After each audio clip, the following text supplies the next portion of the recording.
Le urla furiose, gli spintoni, scene di violenza esplose in un cortile condominiale che hanno spaventato decine di residenti di via Baiardi a Mortise che ieri, passata l'ora di pranzo, hanno immediatamente chiamato la polizia. Quando le volanti sono arrivate sul posto hanno trovato una decina di persone che si stavano aggredendo a vicenda. Una lite tra due famiglie degenerata in violenze. I partecipanti alla colluttazione, di età compresa tra i 17 e i 40 anni, sono stati tutti bloccati e portati in questura per ricostruire i fatti.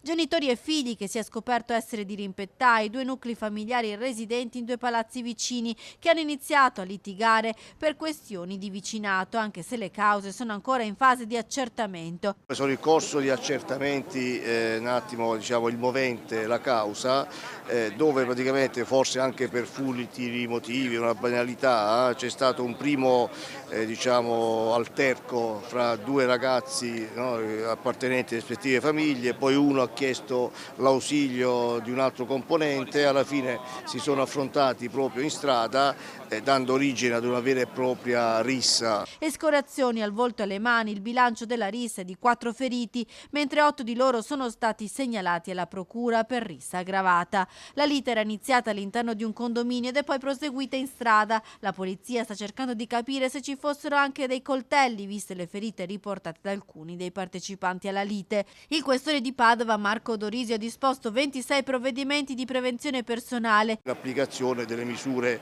praticamente di prevenzione personali, dai DACUR ai DASPO, addirittura per 5 di loro che avevano anche dei precedenti per segnalazioni per vari reati, e addirittura il foglio, cioè l'avviso orale, e per 2 anche l'avviso orale aggravato del divieto di poter detenere appunto armi o spray urticanti. Tutte misure finalizzate appunto a esercitare un'azione forte di richiamo per quello che si è verificato.